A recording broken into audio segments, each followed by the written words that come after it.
Oh, wow. Look at her pretending she's busy again. My sister laughed loud enough for everyone to hear. Relax. It's just one exam. My kids actually need you. My dad didn't even look at me. He just slid his phone across the table and said, calm and final. Cancel it. Family comes first. You can retake exams. Your sister can't retake motherhood. Everyone smiled like it was reasonable, like it was kind. And something inside me went very, very quiet. Because this wasn't the first time my life had been paused for hers. It was just the first time they asked me to erase something that had my name on it. My future stamped in black ink on an exam schedule I'd carried for months like a fragile promise. Hi, everyone. My name is Malene Carter. And in my family, I was always the reliable one, the quiet one, the one who adjusted. I nodded. I always nodded. I'll handle the kids, I said softly, eyes on my tea so they wouldn't see what was burning behind them. My sister Lily leaned back satisfied. See? Malene gets it. What she didn't get, what none of them ever got, was how much it costs to always be the one who gets it. The house smelled like pancakes and baby lotion, and the sharp sting of disappointment I'd learned to swallow. Lily started listing schedules, nap times, snacks, which cartoon kept the youngest calm. My dad added, make sure you don't leave the house. We don't want any surprises. Surprises like I had ever been unpredictable. I went upstairs to my room, closed the door, and sat on my bed with my phone in my hands, staring at the exam hall address like it was a secret doorway. My hands were shaking, not from fear, from clarity. I packed my bag slowly. Calculator, student ID. The blue pen, my professor said, brought good luck, even though I didn't believe in luck anymore. Just timing and courage and how long you could hold your breath before choosing yourself. Downstairs, Lily was already handing me the baby monitor. You're such a lifesaver, she said.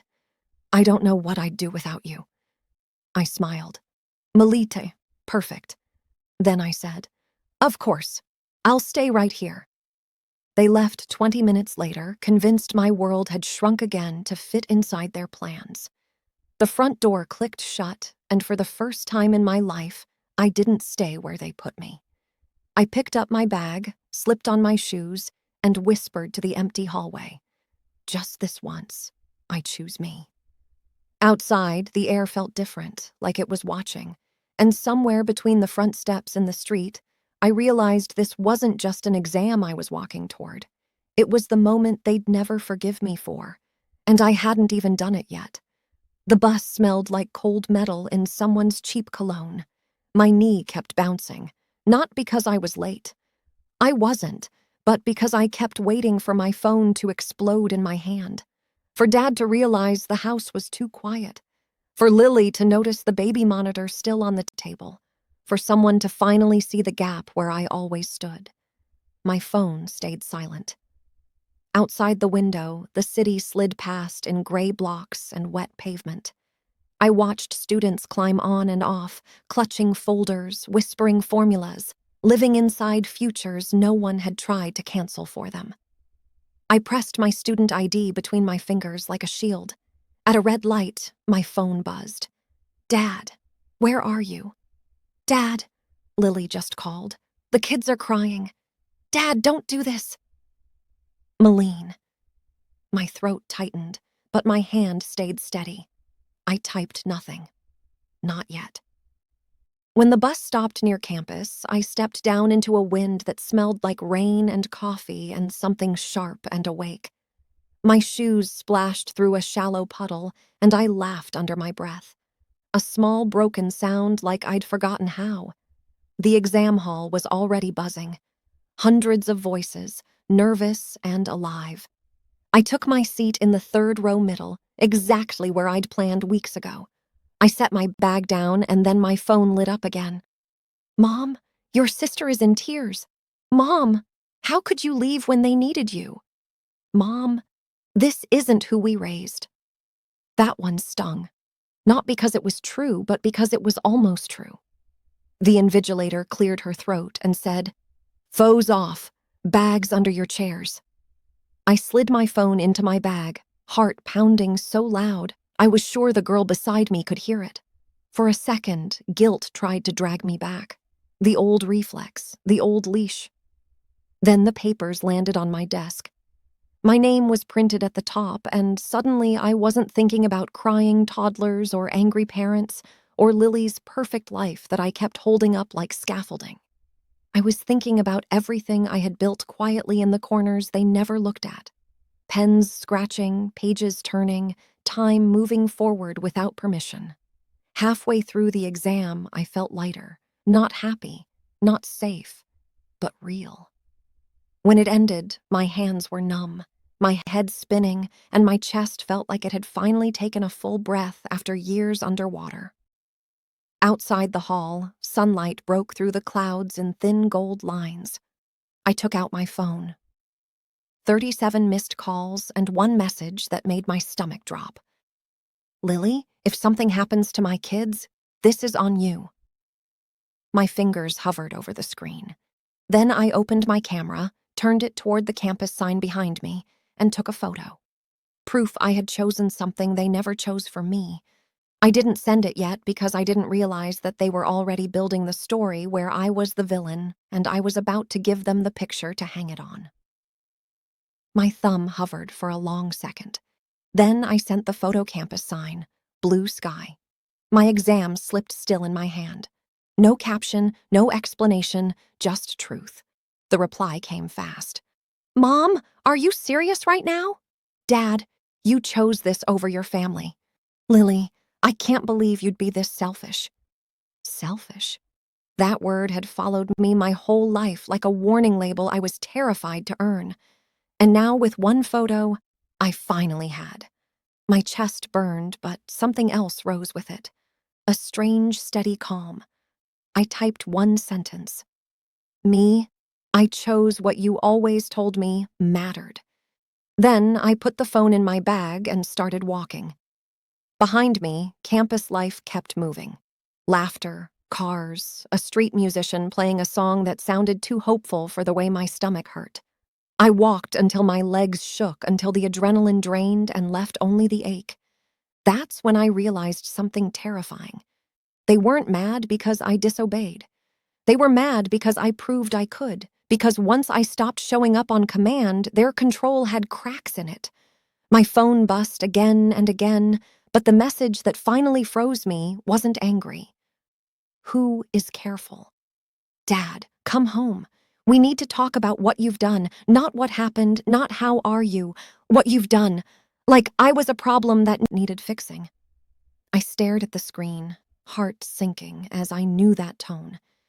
It was the voice he used right before everything in our house turned into my fault. And this time, I wasn't planning to apologize my way out of it. But I also didn't know yet how far they were willing to go. I got home just before sunset. The house was too quiet. The kind of quiet that feels staged, like everyone already agreed on their lines before you walked in. My dad was sitting at the dining table. My mom stood by the sink, arms crossed. Lily was on the couch, eyes red, phone in hand like she'd been crying for an audience. No one asked if I was okay. Dad spoke first. Come controlled. Dangerous. Do you have any idea what kind of position you put your sister in today? I set my bag down slowly. You told me to skip my exam. Mom cut in sharp. We told you to help your family. I looked at Lily. You never asked. You just assumed. Her mouth trembled, but her eyes hardened. Because you always say yes. Dad leaned forward. And today you embarrassed us. Your mother had to leave work. Lily had to rush home. Do you know how that looked? That's when I understood. It wasn't about the kids. It was about inconvenience, about image. I passed my exam, I said quietly. No one smiled. Dad shook his head. That's not the point. And there was the sentence that had ruled my life. Not the point. My hands curled into fists. So what is the point? That I stay available?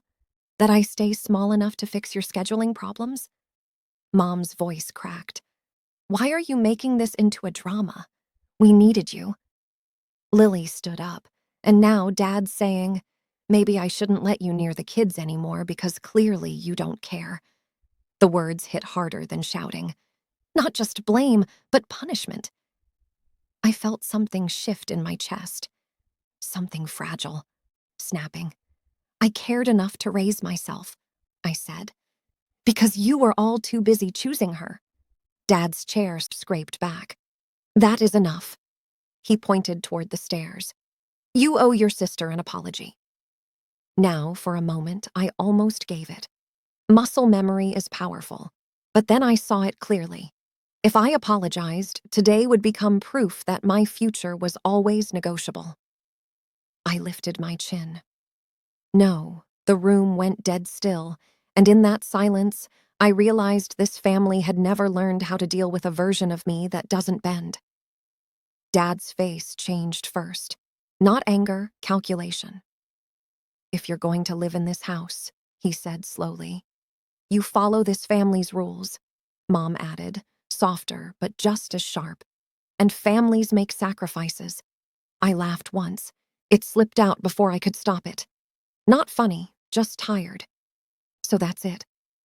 I said, my education is optional, but Lily's convenience is law. Lily crossed her arms. You're acting like a victim. No one forced you to stay here all these years. That landed hard, but it was half true and half cruel. Dad stood up. Maybe it's time you learned what independence really costs. He walked to the hallway cabinet and pulled out an envelope. My name was on it, my scholarship paperwork, the documents I'd begged him to mail months ago. The ones he promised were already sent. My stomach dropped. I didn't submit these, he said. I was waiting until you showed more commitment to this family. My vision blurred. You used my future as leverage, Mom whispered. We just wanted you to prioritize what matters. Something cold settled in my chest. They hadn't just asked me to miss an exam. They had been controlling my path the whole time. I picked up the envelope, hands shaking. You don't get to decide my life anymore. Dad's voice hardened. Then don't expect our support. I looked at each of them, at the people who raised me to be useful, not loved. And in that moment, I knew this wasn't about babysitting. This was about ownership. And I was done being something they thought they owned. I didn't cry. Not there. Not in front of them. I took the envelope, turned, and walked to my room with my back straight and my hands numb. Inside, I locked the door and slid down against it, breathing like I'd just run miles instead of cross the hallway. That word kept echoing. I opened my laptop with shaking fingers and logged into my school portal, already knowing what I'd find. Application status incomplete. Documents missing. My throat closed. Then I saw the deadline. Midnight, 3 hours away. I wiped my face, scanned every paper in that envelope, uploaded files, typed until my wrists ached. When the confirmation screen finally popped up, I pressed my forehead to the desk and whispered, please. Outside my door, I heard Lily's voice. She's being dramatic. She always does this when she doesn't get her way. I smiled through tears. As for once, I wasn't doing this for them to notice. My phone buzzed. Unknown number. I answered, Hi, this is the University Housing Office. We received your emergency accommodation request. Emergency? I hadn't meant it to sound that bad, but I didn't correct her. Yes, I said. I can come tonight. When I opened my door with my backpack on, my dad looked shocked. You're really leaving? I met his eyes. Come clear. I already left, I said. And this time, no one told me to come back, but I could feel it. They weren't done with me yet. The dorm hallway smelled like detergent and lives starting over. Someone was laughing behind a door. Someone else was crying. It felt strange how normal the world stayed while mine was breaking and rebuilding at the same time. I dropped my bag on the narrow bed and finally let myself breathe. Then my phone lit up. Not Dad, not Mom. Lily. Dad says, if you don't come back and apologize, they're cutting you off completely. Lily, No more help, no more home, no family. I stared at the word family like it was written in a language I didn't speak anymore. Me, you already chose who matters. 3 dots appeared, disappeared. Then, Lily, I didn't ask for this. Lily, you could have just helped like always. Like always. There it was again. The expectation that my existence was a service. I typed, then deleted, then finally sent me loving you shouldn't mean losing myself. Minutes passed. Then the message that changed everything. Mom, if you walk away now, don't bother coming back. Don't call us when you fail. Don't ask for anything. I felt the last thread snap. Not loud, just clean. I set the phone face down on the bed and sat in the quiet, realizing something terrifying and freeing at the same time. They thought this was punishment, but what they were really giving me was permission, and I was about to use it.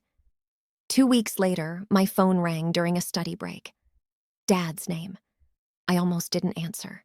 Almost. His voice sounded smaller. Your mother's car broke down. We need someone to pick Lily's kids up from school. Lily's stuck at work. We thought maybe you could help. Just this once. Just this once. The same words they used when they asked me to shrink. I closed my notebook slowly. Around me, the dorm common room hummed with quiet ambition, students building lives no one had put on pause. I have class, I said. He exhaled, frustrated. Malene, be reasonable. Family. I know, I cut in gently. Family comes first. Silence. Then Mom took the phone. Her voice was tight. So, you're really doing this? Punishing us? I looked at the calendar on my wall. My exam dates, my housing approval, my part-time job schedule. No, I said. I'm choosing, she whispered after everything we did for you. And that's when it finally came out calm and steady and unshaking. You did what benefited you. I did what saved me. Another pause. Dad's voice again, rougher now, so you won't help. I thought of the little girl who learned early that love meant being useful. Then I thought of the woman who finally learned that love shouldn't cost her future. Of course, I said softly. My mother's breath hitched with relief. I won't. And for the first time, their disappointment didn't feel like a verdict. It felt like freedom. I hung up, went back to my notes, and kept studying. Not because I was angry, but because I was done sacrificing tomorrow to fix their today. And somewhere in that quiet, ordinary moment, I understood. Revenge doesn't always look like shouting.